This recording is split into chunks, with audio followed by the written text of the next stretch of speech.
It's Thursday, August 4. In the headlines, government moves to address chemical spill in the Rio Cobre River. Phase 2 of the Ruth Venn Towers apartments coming soon.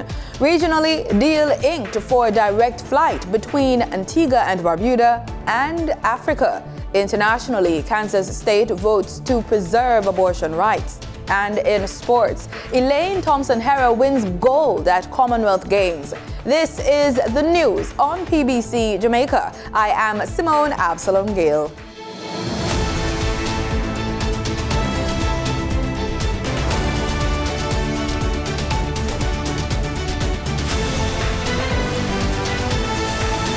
The government will proceed with the construction of Phase 2 of the Ruth Venn Towers apartments in Kingston 10.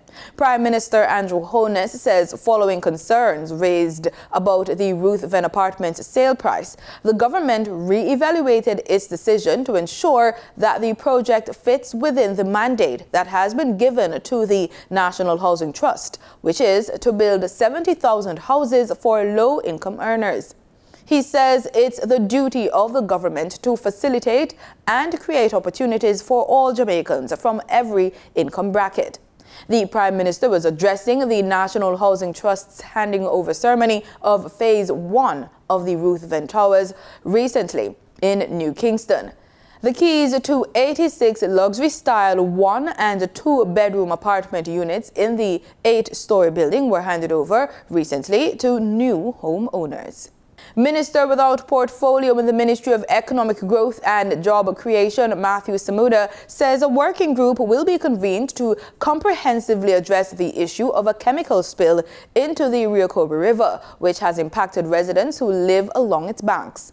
Minister Samuda recently toured the Rio Cobre to assess the extent of the damage caused by the chemical spill. I want to make the point that even outside of the agencies represented here today, which include NEPA, Mines and Geology, Ministry of Environment, we're also in very close contact with the Ministry of Health, and we're in very close contact with the Ministry of Agriculture and Fisheries. He says a series of assessments will be done to come up with a multifaceted resolution.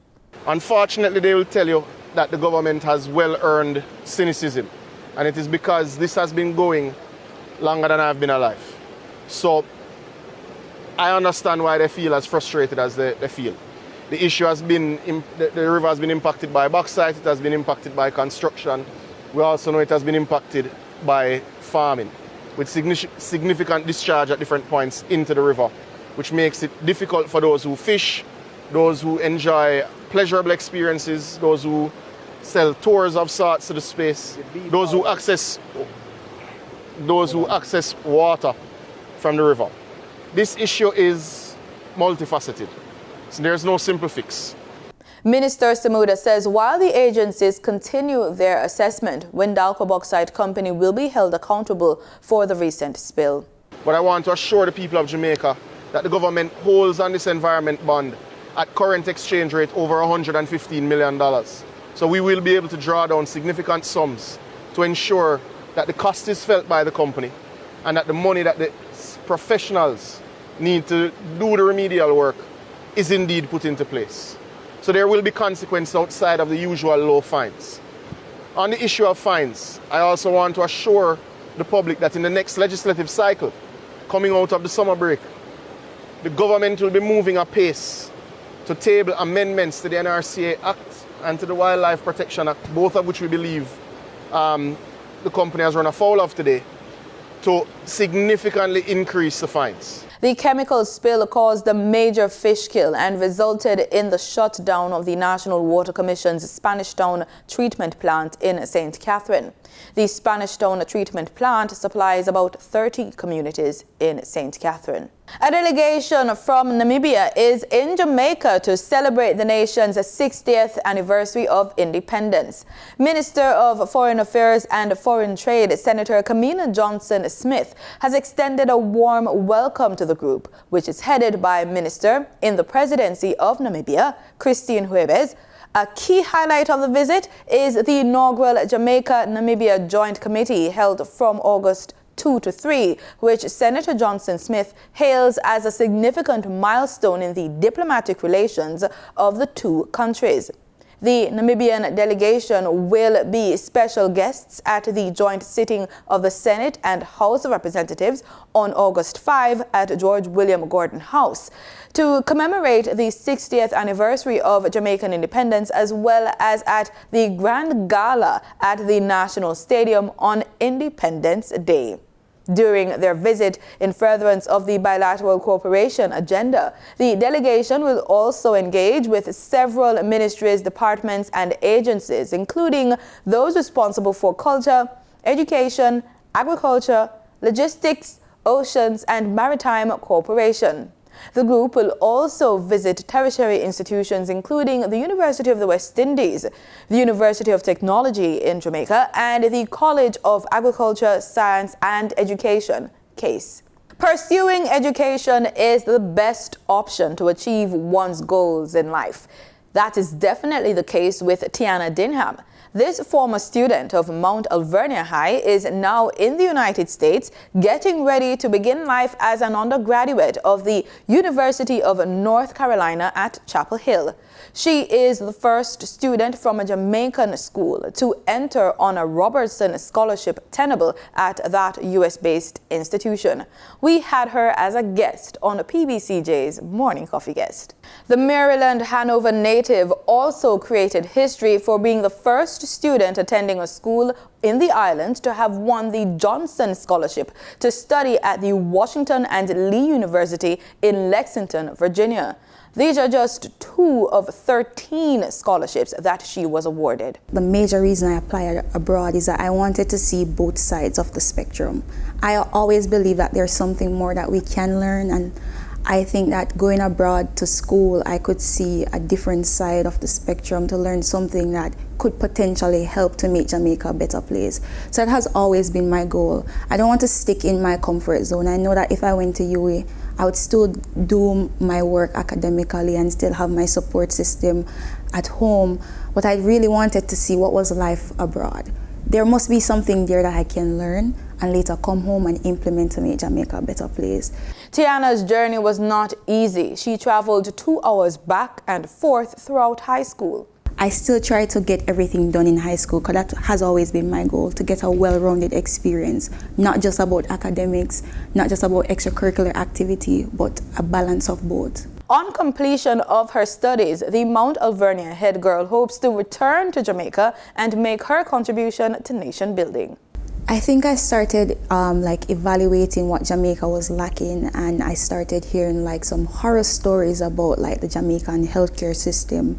And I realized that health equity is a big thing in Jamaica. If you don't have the money to afford state-of-the-art healthcare, then you could not receive proper treatment. And I don't think that should have been something that was even debatable, if you could get good healthcare or not. So I started thinking about how could I change that in our country? How could I contribute to that? And I realized that my goal in life would be to open some clinics and hospitals in some remote areas. So regardless of class, socioeconomic class, race, anything at all, I would provide state-of-the-art healthcare to everyone, because I don't think that should have been a debate in the first place, because it's a life or death situation. We should all be receiving proper care. Scores of Jamaicans came out to experience Emancipation Jubilee on Monday at the Civil Estate and Heritage Park in St. Anne. Attendants were entertained with music and talent in tribute to the African ancestors who were brought to the island as slaves but fought their way to freedom. Here are some highlights from the event. For this process in our culture, it will be difficult for you to divorce. You understand what I'm saying? When you pay heavily to marry a wife or to marry your wife, you will find it difficult to let her go. We are going to show you, so boy you don't know nothing more. So boy you don't know.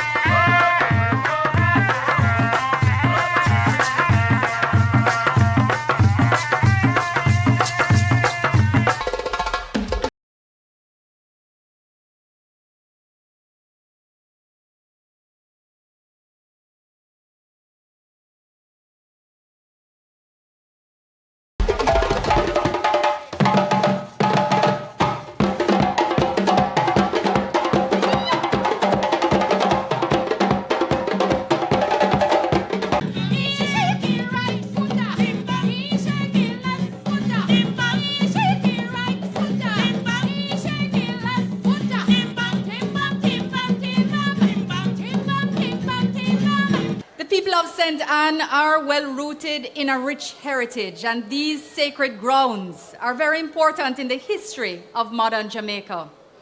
Seville was the first place the Taino people came into contact with the Spanish, who established their first administration site on the island here at Seville. Later, under British rule, Seville was one of the first places in the region to receive a steady flow of enslaved persons from Africa. But tonight, as we sing and dance, let us remember that the singing and dance were the platforms on which we build our past, current, and future prosperity. We sang and danced our way out of slavery. The sounds of Dinky Mini, Gere, Etu, and John Kuno, among others, rang loudly through the barracks at nights and drove fear into the hearts of our oppressors, while comforting and building resolve within our people. For your information, the land on which the estate stands was a first 16th century Spanish settlement in Jamaica called Sevilla La Nueva, New Seville, the first capital of Jamaica under Spanish rule. It is now a heritage site and it's open to visitors. In the business report, gas prices are down. We'll hear by how much, in addition to your regular market updates and more from Denita Rodney.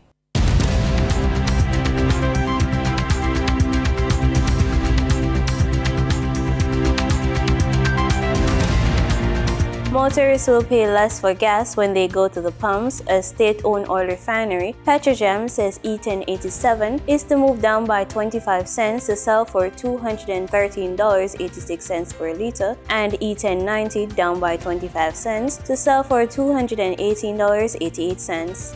Also down by 25 cents, automotive diesel fuel is to sell for $229.26. Continuing with the 25 cents decrease, ultra-low sulfur diesel will sell for $231.99 per liter, and the price of kerosene, down by 25 cents, will sell for $203.55. In the meantime, propane will move up by 62 cents to sell for $67.71, while butane will move down by 25 cents to sell for $75.31 per liter. Remember, retailers will add their own markups to the announced prices. As a part of its thrust to create an environment for Jamaican micro, small, and medium-sized enterprises (MSMEs), the Jamaica Business Development Corporation (JBDC) is seeking to provide access to adequate and appropriate financing for the businesses in that sector. The JBDC is Jamaica's premier business support organization that helps local MSMEs through technical services, business advisory services, marketing and research, and project management. CEO of JBDC, Valerie Vieira, says the company remains committed to helping MSMEs access the necessary financing, recognizing that financing for MSMEs is an important ingredient to their development. Now for your market updates. In foreign exchange trading for Wednesday, August 3, the US dollar sold for an average of $153.80. The Canadian dollar ended trading at $119.44. The pound sterling traded for $187.69, and the euro sold for an average of $159.21. The following reflects the movement of the JSE indices in Wednesday's trading session. The JSE index declined by 3,019 points to close at over 300,000 units. The junior market index declined by 33 points to close at over 4,000 units. The combined market index declined by 3,124 points to close at over 300,000 units. And the All Jamaican Composite Index declined by 3,995 points to close at over 400,000 units. Overall market activity resulted from trading in 106 stocks, of which 32 advanced, 59 declined, and 15 traded firm. Stocks advanced for 138 Student Living Jamaica Limited, 138 Student Living Jamaica Limited Variable Preference, and Access Financial Services Limited. Stocks declined for 1834 Investments Limited, Barita Investments Limited, and Berger Paints Jamaica Limited. Trading firmware, CAC 2000 9.5% cumulative redeemable preference shares, Dollar Financial Services Limited, and EPLI 7.50% preference shares due 2024. The following companies represent the overall volume leaders: Lumber Depot Limited with over 2 million units, Dollar Financial Services Limited, and Trans-Jamaican Highway Limited with over 1 million units. In regional stocks, in Trinidad and Tobago, Clico Investment Fund was the only active security posting a volume of over 4,000 shares. On the Barbados Stock Exchange, EPLI Caribbean Property Fund Value Fund was the sole security trading 2,400 shares. In regional news, Antiguan Prime Minister Gaston Brown says the government is about to scale up investments in Antiguan-based Liat with support from several Caribbean countries. We have already had commitments from several Caribbean countries, just to include a few, not an exhaustive list, but Grenada, St. Lucia, St. Vincent and Grenadines, Dominica. They've all agreed now to invest in Liat and to increase the assets so that Liat can provide greater connectivity for the Caribbean people. When individuals travel from Africa to Antigua, in as much as we'll welcome that they stay here for the entire duration of the visit, we will also encourage that they also experience other countries within the Caribbean, and Liat will provide that type of connectivity. In market data for oil prices were steady as the market weighed tight supply against fears of a demand slowdown. Brent crude futures were down 3 cents to $96.75, while West Texas Intermediate crude were up 40 cents to $91.06. And that was the business report on PBCJ. I'm Danita Rodney. In regional news, the government of Antigua and Barbuda has entered into a formal agreement with Nigeria-based Marvelous Mike Press Limited to launch Antigua Airways. The plan is to have the new carrier operational by October this year to fly directly between Antigua and Barbuda and Africa. The deal will see the investors financing the operations, while the government of Antigua and Barbuda will receive 20% of the profits. Jamie J. Rocha reports on Wednesday's signing ceremony at the Prime Minister's office. Prime Minister the Honorable Gaston Brown and Marvelous Mike Press Limited Chief Executive Officer Michael Akinola signed a memorandum of agreement Wednesday to form the enterprise that will operate the airline. The agreement takes effect July 25. Based on the MOA, the airline's initial headquarters will be in Nigeria, and the investor will manage and control the enterprise's affairs. The Antigua and Barbuda government will receive 20% of the profits, and Prime Minister Brown says the agreement will also benefit other Caribbean countries. As Antigua Airways bring people into Antigua, we expect Liat, the regional airline, to move them throughout the islands. The Prime Minister adds the project creates opportunities for tourism and trade between Africa and the Caribbean. CEO Akinola says investors in Nigeria and other African countries would like to visit the Caribbean but are discouraged by complex travel routes. Most of our people, a lot of have interest, but they find it difficult how to access the Canadian passport, visa, even which is very difficult to enter. You pass through Canada, after you pass through US, after you pass through London. So I believe when this airline starts operation, all these difficulties, we are going to put them aside. As part of the agreement, the government will provide limited tax exemptions for the airline's first 5 years and provide space for its operations at the airport. The government will also help recruit qualified crew members, identify hotels for crews, personnel and passengers for stopover visits, and grant 10 CIP passports to Antigua Airways. Jamie J. Roche, ABS News. In Grenada, the National Democratic Congress NDC administration continues a process towards the retroactive pension payment of $60 million to public servants by November of this year. As you would recall, we had indicated that our proposal is to first address the retroactive aspect of the pension payment.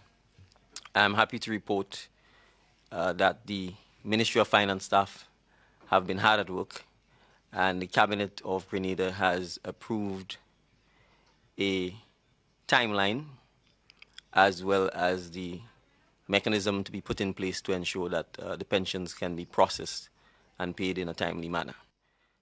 That was Prime Minister Dickon Mitchell speaking about steps taken by his cabinet to advance retroactive payment of pension to public officers in November 2022. The Grenadian leader says the Ministry of Finance has established a one-stop pension secretariat, which will be officially opened on Wednesday, August 10th, within the Company and Intellectual Property Office building at Mount Weldon, St. George. And the Secretariat will be in a position to begin processing applications by persons who are affected. And so we will use the months of August and September to do the processing, to ensure that all of the data is collected, to ensure that all of the administrative work, including receiving life certificates, notarization of any documents, a review process, and sign-off by the Audit Department, the Accountant General's Department, occurs within that 2-month period. Prime Minister Mitchell says if necessary, by the end of October, his government will be tabling supplementary appropriation bills in Parliament to ensure that the financing is available to pay the retroactive payment of $60 million. Very scary. That's how a top official is describing the reemergence of polio with a recent case detected in the United States state of New York. The main symptom associated with polio is paralysis, and it is irreversible once an individual contracts the disease. The executive director of the Caribbean Public Health Agency, CARPA, Dr. Joy St. John, says it's a situation that calls for serious vigilance in light of the direct air links shared between the Big Apple and Barbados and the region. She tells CBC News CARPA is monitoring the situation very closely. Therefore, it is of real concern, especially as it is in a part of the U.S. where there's a lot of movement from that state into the Caribbean. We are hoping that the public health authorities in the New York will get this completely contained so it doesn't go further. We are also hoping that we will detect if there are any other such cases in any other states or in any other countries, because there are some countries that polio hasn't been completely eradicated, only 2 really. So it's for me, there demands huge vigilance about this.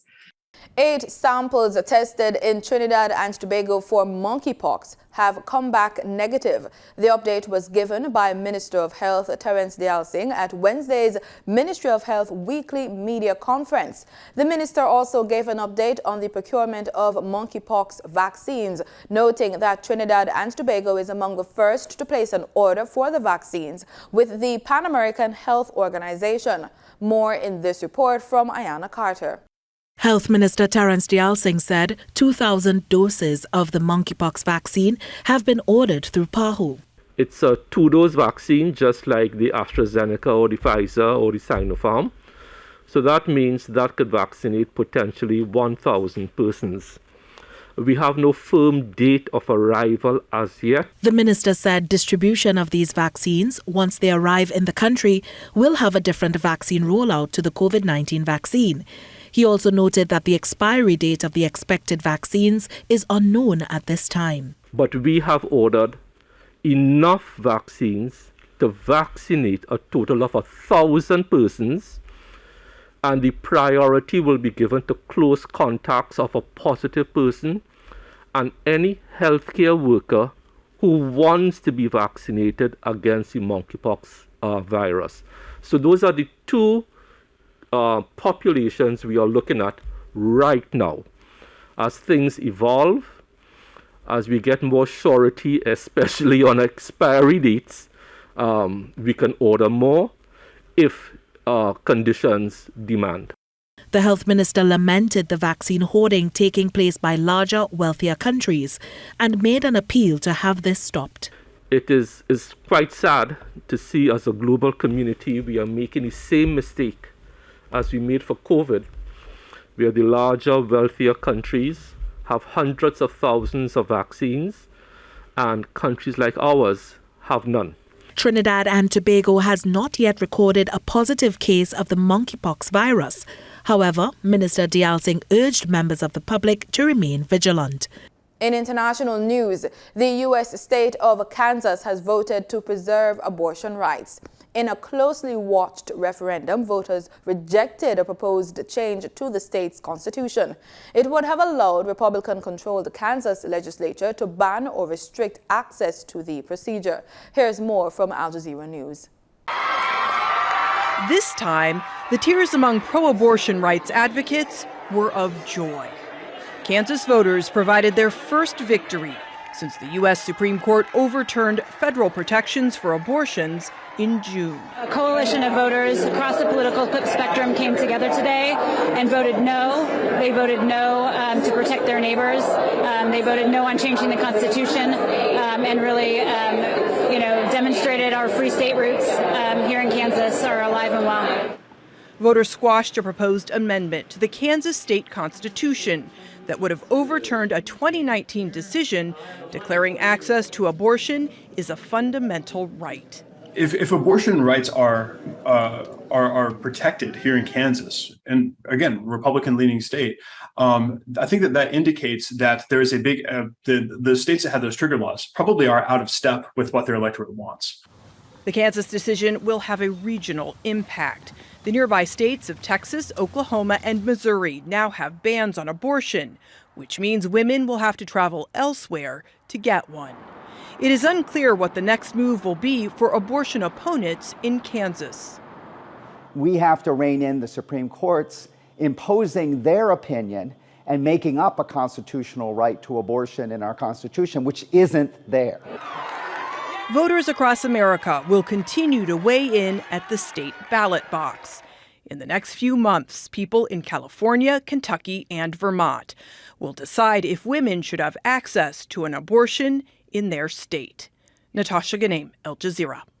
In sports, Jamaican sprint star Elaine Thompson-Herah won the gold in the women's 100 meters at the Commonwealth Games in Birmingham on Wednesday. She clocked 10.95 seconds to hold off St. Lucia's Julian Alfred 11.01 seconds and England's late-charging Daryl Nita 11.7 seconds.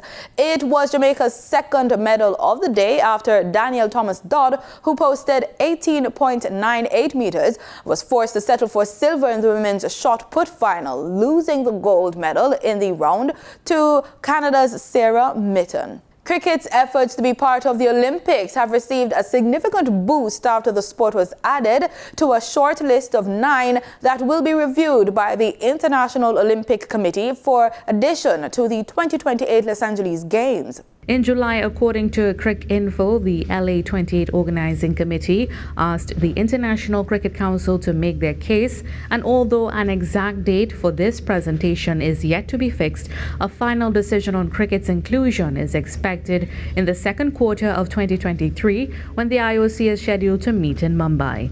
Cricket will be vying for a spot along with 8 other sports including baseball and softball, flag football, lacrosse, breakdancing, karate, kickboxing, squash, and motorsport. This February, the IOC greenlit 28 sports to be part of the LA Games with a focus on youth. At the same meeting, it made a commitment to expand the program. And that's it for the news on PBCJ. You can follow us on our social media platforms at PBCJamaica. Thanks for watching.